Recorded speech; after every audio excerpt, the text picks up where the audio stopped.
Jacqui Hamlin is the new COO for ethical and beyond sustainable community and marketplace Beyond Bamboo. Her passion for fashion began when she studied at Loughborough College in 1977, and she's absolutely passionate about changing the way consumers shop to be more ethical and beyond sustainable. She joins me today for the MS edition of AwareNow. Hi Jacqui, thanks for joining me today. Hi Tanith, thanks for having me. Jacqui, you've recently stepped up from Global Sourcing Director to COO for Beyond Bamboo. How are you enjoying the new role? Well, yeah, it's a very new role and I'm really excited. I'm working with people who are involved with other joint projects and they're absolutely amazing. And the way in which the business has developed with my new role in the C-suite, I'm now able to kind of harness their skills and utilize their strengths within our business profile. So instead of finding the people to suit the job, I'm working with finding the job and the role to suit the people. And that is very, very liberating to be able to do so. I mean, usually you have a job spec and you interview and you find the right person, but for a business to be able to flow, grow and expand, you need people who do that naturally and organically within their own lives. So their truths and beliefs and lifestyles become inclusive of the work environment. And that just leads to working with people who love their jobs, care about everything they're doing, and their self-growth goes hand in hand with the growth of the business you're working in. So yeah, for me, I couldn't be happier to have been chosen as a COO and also as a director of Beyond Bamboo. Very happy indeed. That's really awesome. I love that concept of having a life role instead of a job role, and of nurturing people, because really we should be doing things that we love. We spend so much of our time at work that it should be something that we're passionate about. So that I love that. You have a real passion for ethical fashion, and I know you recently did a TEDx talk on sustainable materials. How important do you think it is for us as consumers to understand where our products are coming from? It's super important, Tanith, not only in the textile industry and the fashion industry, but in everything we buy. Yes, we need to question, like, where does it come from, but also who is making it and how is it made? And although we all want and need a good bargain, why are things actually so very, very cheap? Now, that one is not a fundamental question that we would normally ask ourselves. It's not a natural question to ask. But since high fashion became fast fashion, without realizing it, we've become totally unaware of what we are buying. The questions we ask ourselves when buying a garment has changed completely. As a whole, we no longer ask, is this a good lasting material that washes well and keeps its shape? Is it classic design, because then I can wear it next summer, even if my weight fluctuates a bit. Now, the quick thought process is, does it fit me now with this beach body? Is it cheap enough? Oh, it costs nothing. I'll take 4, 2 in each size just to make sure. But that's without taking into account, if I can afford to buy 4, then how much is the person who's making it getting? What conditions do they work under? What about the cost of the materials themselves and the shipping and the duties? And potentially, is the fabric likely to be dyed with chemicals that are bad for us, not just for us, but also for the planet? And more often than not, you will find that if clothing is that cheap, then potentially it is bad for us. So being a conscious consumer, thinking about quality over quantity, buying good and buying less is a really good first step to becoming a conscious consumer and being mindful of our consumer choices, which we have to make as a very, very important step in our lives these days. Thanks, Jacqui. Fast fashion is a massive contribution to environmental issues that we've got at the moment, and also I think it's really important what you said there about focusing on buying things that are going to last, and that spending more. I've done a few interviews before now about modern human slavery and things like that, and these are the issues that come up when you're talking about a £2 t-shirt. If it's £2, why is it £2? And really, I guess, avoiding some of these cheap websites that promise really goods that are usually really expensive for like £2, £3, then you've got to ask yourself why. So I think that's really, really important. Great, Jacqui, with so much greenwashing going on these days, how can consumers be certain that the products that they're buying are actually ethical, sustainable and planet friendly? Well, Tanith, that is one of the very reasons that Beyond Bamboo came into fruition, if you like. We wanted to work towards the global goal of environmental rejuvenation. And whilst we are working with organisations to directly support this, we were aware of just how much stuff we buy that is actually so bad for us. But even when trying to be ethically and environmentally aware, we can still be buying products that are greenwashed to make us think that they are doing good. And by buying those, then we are helping to make a change for the better. But, that's not always the case. I will give you an example of this. My mother bought me a set of bed sheets that were labelled as bamboo. Now, she's a pensioner, so with no disposable income whatsoever, and she has to buy cheap, which links with the things we were talking about earlier. Now, these sheets were very affordable. They were dark wash colours, wash colours separately. They had a grey and black pattern, and they looked perfectly fine. But those sheets were actually viscose, and the wood pulp that was used as a base to manufacture the viscose was bamboo pulp.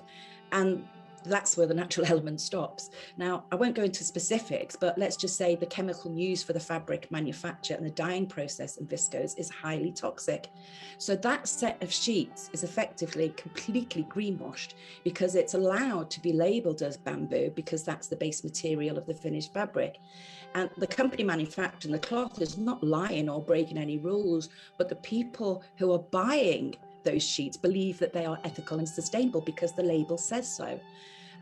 Another example is it could be a pair of men's underpants, and there's a company that has been hyped as the brand to buy, making you believe it's Jack and Bill from around the corner, and they're the ones who are producing them. But in fact, they are the front of the business, and the materials are not coming from a sustainable source, like the bed sheets. So now, how on earth can anyone be expected to know that those bamboo products that they're buying is anything other than good?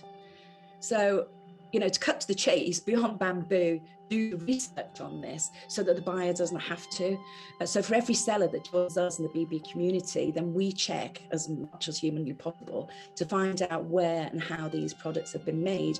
And it's why we publish what we call behind the label stories. So a buyer can read for themselves about the people who are offering their products, and they can be more aware and they can be sure that what they're buying is what they were intending to buy in the first place. So it's very, very important for us to be able to break through that greenwashing label without a doubt.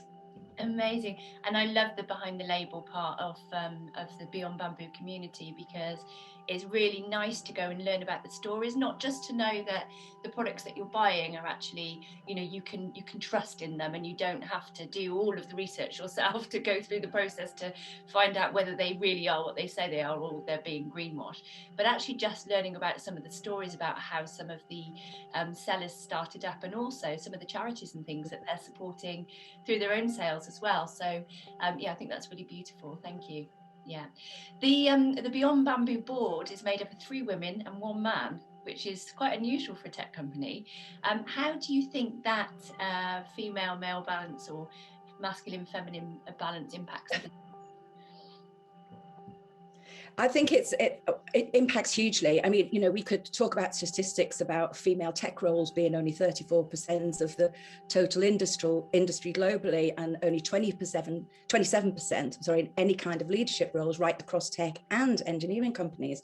But at the end of the day, you just use that word, Tanith, it's all about balance. And again, as you just mentioned, each and every one of us has a masculine and feminine side, and being aware of both those elements is immensely important in business, whatever the industry. It's just that so far it's been a masculine run world, and it is slowly but finally emerging that we also need the feminine leadership as well. So our 3 women and 1 man ratio isn't necessarily about man and woman, but about the balance in all 4 of us. Our historically male-dominated society has always been supported by women who've been the physical labourers or certainly the nurturers, but always the strength that holds everything together, whether that be at the home or in the work environment. And so now what we're doing is we're bringing these strengths into the leadership level and moving beyond the stereotypical only men mean business. Well, women mean business too. We just don't have to act like men to do it. We need to go beyond the norm and continue to bring women into leadership roles and ensure their feminine and masculine balance. And that's what we believe within our leadership organisation we're reaching at this moment. So it's great. Really exciting, and I love what you said about women in leadership. Women in leadership don't need to behave like men. I think that's a really important thing, because there's there's a real feeling, I think, that when women step up into leadership, then they have to be really masculine in their energies, and actually it's simply not true. I think some of the most successful female leaders in the world are very much in their feminine, and it's definitely what the world needs right now. So it's really exciting to see so many females on the board at Beyond Bamboo. I know you've been working really hard on brand new tech for the marketplace, which is very, very exciting. What's next for Beyond Bamboo, and what are your ambitions moving forward? Well, I'm so excited about where we can and will take Beyond Bamboo. We're working with sustainable spas to support and introduce a B2B wholesale supply chain, which is initially but not limited to the hospitality industry. So we have just started on that journey now. We're also offering a consultancy service to support businesses, no matter how small or large. You could be the person starting out your journey from the spare room or in your garage who wants to make change but doesn't know where to start. And our founder and chairperson also heads up Roundtable Global, an award-winning learning, development and empowerment and education organization. So we have a most amazing expertise to be able to offer that support to starter companies, or indeed for companies who are already established but want to make change. We want to promote to all our sellers and suppliers how to work within an ethical and sustainable supply chain. And so Beyond Bamboo is not just about our marketplace, but it's a community for change. And it's about working towards and going beyond sustainability and helping to bring awareness about how simple it actually is to make change and to rethink our behavior. And one of my aims is to partner with packaging and delivery companies to ensure that we're working ethically, but also to say, look, you might be making this product, but do you understand where your packaging might come from? Maybe you're having trouble because all you can find is plastic, or maybe there's a company that is charging you way too much for your shipping, and we can help you work and find a balance for that. So it's like, we really want to support people and not just be a seller environment. We want to say that Beyond Bamboo is the first place to go to when you're thinking about, what is your ethos, what is your mission with your business, and for us to help bring sustainability into an affordable marketplace so that it becomes the norm and not just, as it is right now, the occasional. It's think now and let's move on, and let's create a society where we do think first and foremost about being, conscious consumers.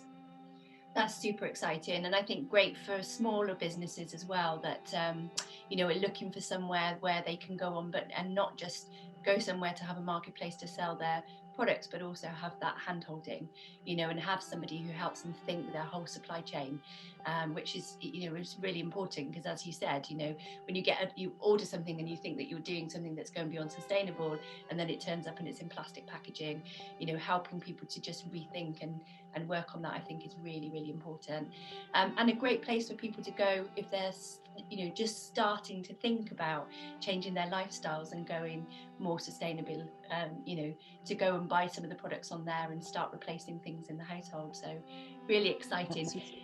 Thanks so much, Jacqui. Some really fascinating information, which I know will really help consumers to make better choices.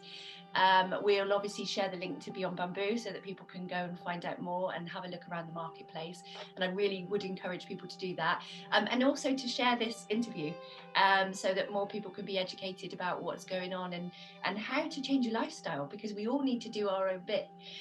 Thanks so much to you and to everyone that's going to be reading the article and watching this interview, and we'll see you next time. Thanks, Jacqui. Thank you so much, Tanith.